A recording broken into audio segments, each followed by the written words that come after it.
Bismillahirrahmanirrahim. Assalamualaikum warahmatullahi wabarakatuh.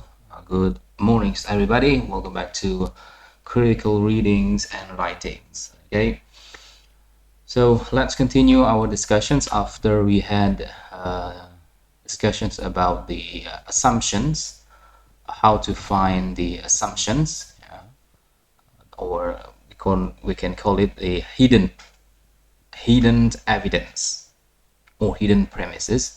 Now we go to next topics about evaluating the evidence. Okay,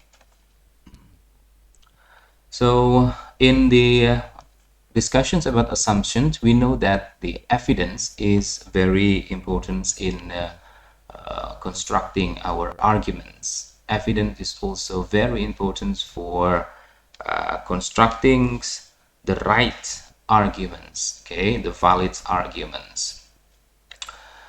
As we know from the explanations before, that the argument is structured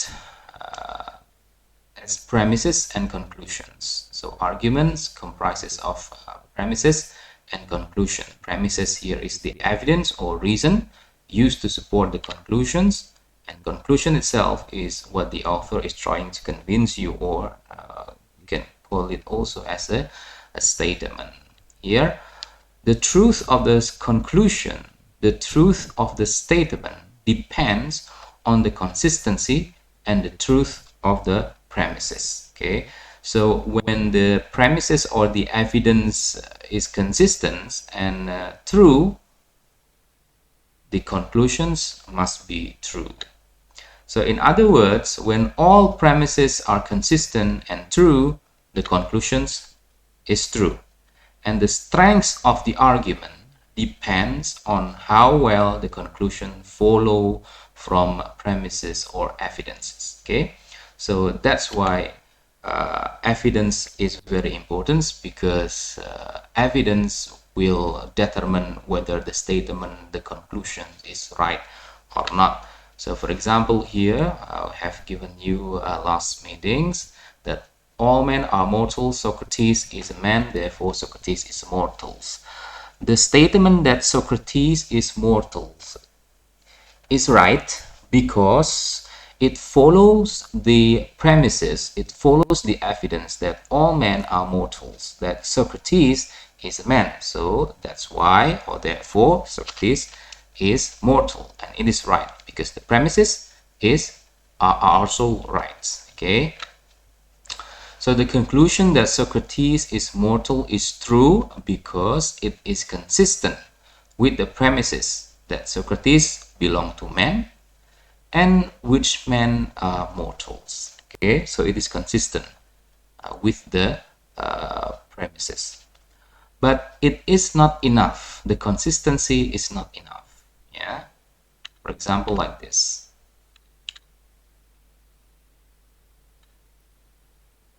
All elephants can fly. Unikal is elephant. Therefore, Unikal can fly.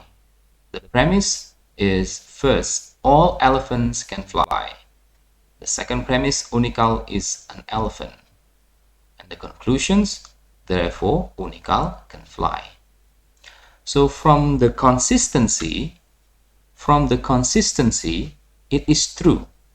Okay, again, the argument that elephants can fly, Unikal is elephant, therefore Unikal can fly. Yeah, the conclusions that Unikal can fly is true because the conclusion here is consistent with the premises.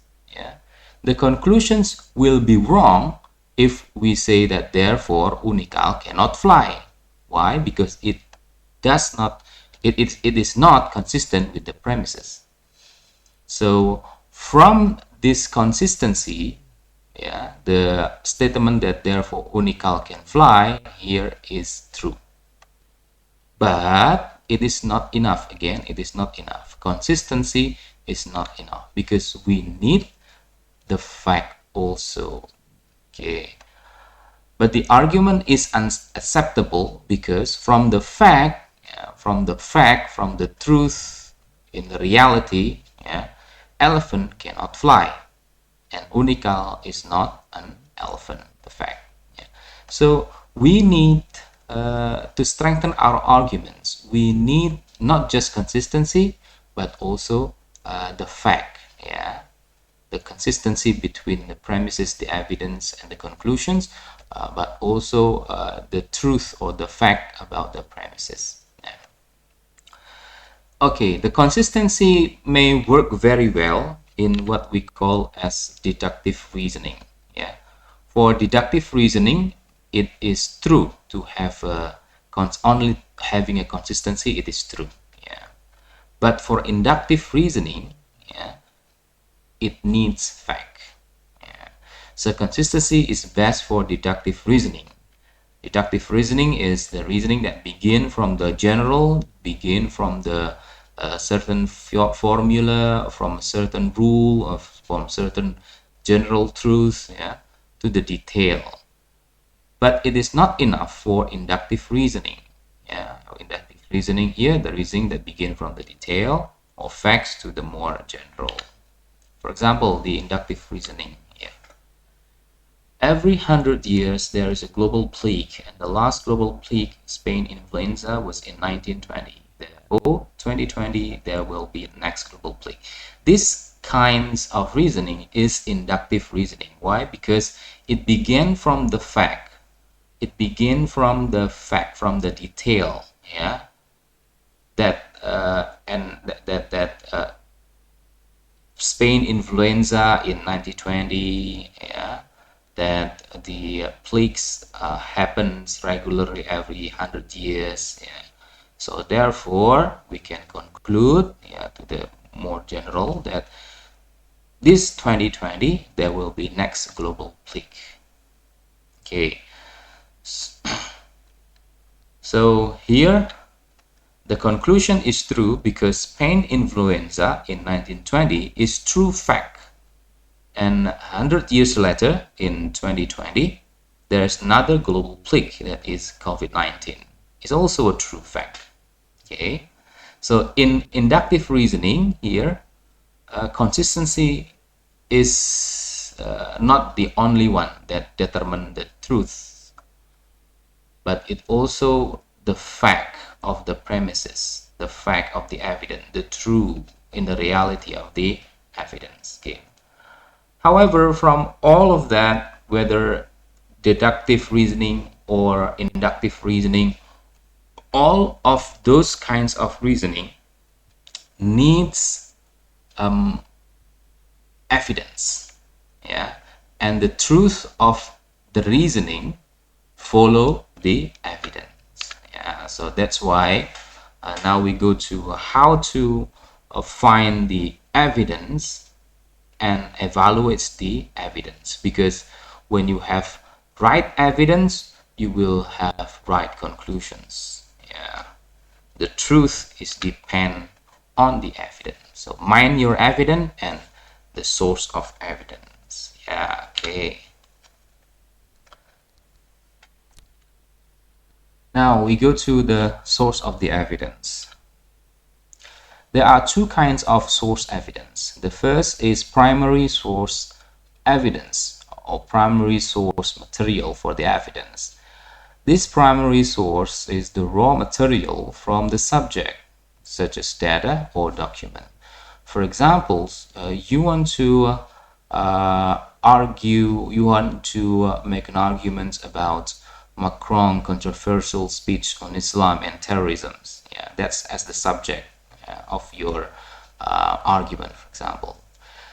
Of course, from that subject, your primary source materials, your primary source evidence comes from the Macron speech. That is the primary, yeah, because your subject is about Macron controversial speech, yeah, on Islam and terrorism. Of course, the primary source will be Macron's speech. Okay. The second is secondary source. The secondary source, it can be in form of a book, article, etc., yeah, document or written documents about the primary source. For example, The subject is the same: Macron controversial speech on Islam and terrorism. Yeah. The primary source materials is from Macron's speech. The secondary source, it can be from Macron biography book, so you can know who is Macron actually. You can also find the articles about the Macron political view. You can also find about the history of philosophy of French, yeah, that's related to the material that Macron tried to convey about Islam and terrorism based on the French point of view, French philosophy and French history, etc. Okay, so that's two kinds of source of evidence: the primary source and the secondary source. Now, the criteria of the source of evidence, whether the evidence is good or not, it should be well researched. It is not just only about thinking or about the opinion without any research. It have to be well researched, and then it is trustworthy. It can be reliable, and it also reason here, current. So it is not old-fashioned. It is not it's not too old, to be the evidence. It should be reasons, and of course it should be relevant. So when you want to evaluate the evidence, you should question the evidence, like how do we know that this is true? How do we know that the evidence is true? How do we know that the source of the evidence is reliable? And then do the reason or the evidence support the conclusions or not, etc. Okay, many questions you can ask to evaluate the evidence, whether the evidence is strong or not. Okay, now when you want to make an evidence or evaluate the evidence, you have to differentiate between the evidence for everyday purpose and the evidence for academic purpose. If you need evidence for your argument for everyday purpose, such as for contributing to the debate, such as to become the speaker in a podcast or in a talk show, etc., you need to find the evidence from, for example, from the introductory chapter of the book. You don't have to read all part of the book. You can find the main point of the book from the introductory chapter, just like what we had couples of weeks ago in our previous meetings about how to prepare yourself in understanding the book. You don't have to read all part of the books. Then you can use the search engine such as Google to find the information about the subject that you want to convey in the podcast, in a talk show, or in a debate. You can also find the evidence from the recent newspaper, read the magazines or the internet, using a more reliable source, like in newspaper you can find a Tempo, Republika, Jakarta Post, etc. Okay, and then you can also ask the expert in the area that you want to argue. Okay, or you can also find the librarians asking about the subjects you focus on. And then you can also visit the website of relevant bodies. For example, when you want to have arguments or you want to delivery about the material about Macron controversial speech, so you can visit to the French official website, French official website, French government official website, and then find the official text of Macron's speech. Okay, for example, like that. Or if you want to have a research about environment, you want to talk about the environment, you can find the website of WALHI, or you can find a website from Greenpeace, etc. Okay. Now, for the academic and professional purpose, here it is different. you need more reliable, yeah, you need more current source of the evidence, yeah. When you find the evidence for academic or professional purpose, you can call it as a literature search. Yeah. So when you hear about literature search, it means that finding the evidence, finding the data, yeah, from the many documents, yeah, for the purpose of academics or professional, not for the purpose for everyday purpose. Now here you need to find the more reputable sources, like from the abstract of the journals, the journal article itself, the recognized authority, or the authentic evidence. For example, you want to make an argument or essay about the again about the Macron, you need to find the journal articles about Macron political point of view. Yeah? You need to find the authorities. For example, you need to interview Macron itself, yeah, or you need to interview the at least the Macron staff, like that. Okay. Also, authentic evidence. Authentic evidence here, for example, the authentic speech tag of the Macron. Okay, that is. Next, you also need to consider about the currency. Yeah, but the currency here, means the updated, more updates, up to date, not old-fashioned. So when you want to research about certain subjects from the journal, make sure that the journal is published recently. Yeah, so it will not get out of old fashions. Okay, it was updated recently. Yeah, it is published recently, and it has been produced a new edition to take the account of latest research, and then it is also covered the relatively stable and unchanging over times. Yeah, for example, for the Canon book, for example, like you want to have research about psychology, yeah, so you can find the canon of psychology, like the book from Sigmund Freud. Although Sigmund Freud book is old-fashioned in 1940s, but it is canon, it is unchanging. You can use that. Okay. Next, the reliability. Yeah, you need to be again find someone that is trustworthy, can be relied, and then you make sure that if you interview someone about the subject, make sure it is the expert on that subject. Yeah, and then make sure the interview here maybe for the person with no interest in the outcomes, the person who doesn't think about the certain political interest, etc. Natural, yeah.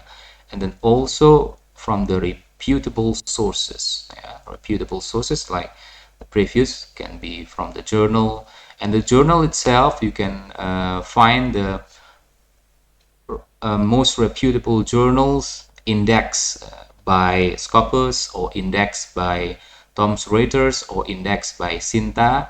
And this index is also the high index, like Q1 in Scopus, Q2 or Q3, etc. Okay, not all journal is reputable. Yeah, only certain journals with certain high rank journal publisher, yeah, is reputable. Okay, now next about relevance and irrelevance. Here, to evaluate the evidence, you have to be able to identify whether the evidence is relevance or irrelevance. Whether the evidence here support the conclusions, or the evidence relevance to subject but not relevance to the conclusion. In this case, it doesn't support the conclusions, or it even contradicts to the conclusion. Or you have to be able to identify whether the evidence here neither relevance for the conclusion or the subject. Here, for example, here, take a look on the passage in the left columns. People need to improve their understanding of how language works so that they can use it more effectively. It's about the importance of understanding language. Okay, and then the evidence is that research study by Blocks 2003 shows that the study of foreign language improves our understanding of the structure of language, providing a way of comparing different language structure. This is the evidence, and then the conclusion. Therefore, people who only speak one language should be encouraged to study a second language. This evidence is relevant because the evidence here shows that the benefit of studying a foreign language is relevant to the conclusions that people who speak only one language should be encouraged to study a second language. Yeah. Because when you study foreign language, you will understand how the foreign language work. Yeah? You can understand how the structure of the language, so it will improve your understanding about the language. Yeah? Therefore, you need to study more than one language to improve your understanding about language. That's why the evidence is relevant. The second evidence, people need to improve their understanding of how language works so that they can use it more effectively. Research study shows that many people cannot describe the different components of their own language. A surprising number of people have difficulties remembering the rules even of their mother tongues. That is the evidence. Conclusion is the same. Therefore, people only speak one language should be encouraged to study a second language. Okay, here the evidence that many people cannot describe different components of their language. It means that some people are difficult in understanding about his own language. Yeah, and also have difficulties in understanding some part of his language. It means that he doesn't have to study more than one language, because to understand his own language he cannot. How can he understand other foreign language? So that's why the evidence here is not supporting the conclusion. The conclusions encourage people to speak more than one language, to study second language is there. Yeah, it doesn't relevance to the conclusions. It cannot support the conclusions. Yeah. However, this evidence is still relevant to the subject. It is relevant to the subject because it's about the ability of language, but it doesn't support the conclusion. Okay. The last examples. People need to improve their understandings of how language works so they can use it more effectively. The evident research studies show people can recognize concepts in foreign language even when there is no words for the concept in their mother tongues. Therefore, people who only speak the language should be encouraged to study a second language. Here, the evidence that people can recognize the concept in foreign language even when there's no words for the concept in their mother language, totally doesn't relate it to the conclusion. So it has no relevancy at all to the conclusion. Okay.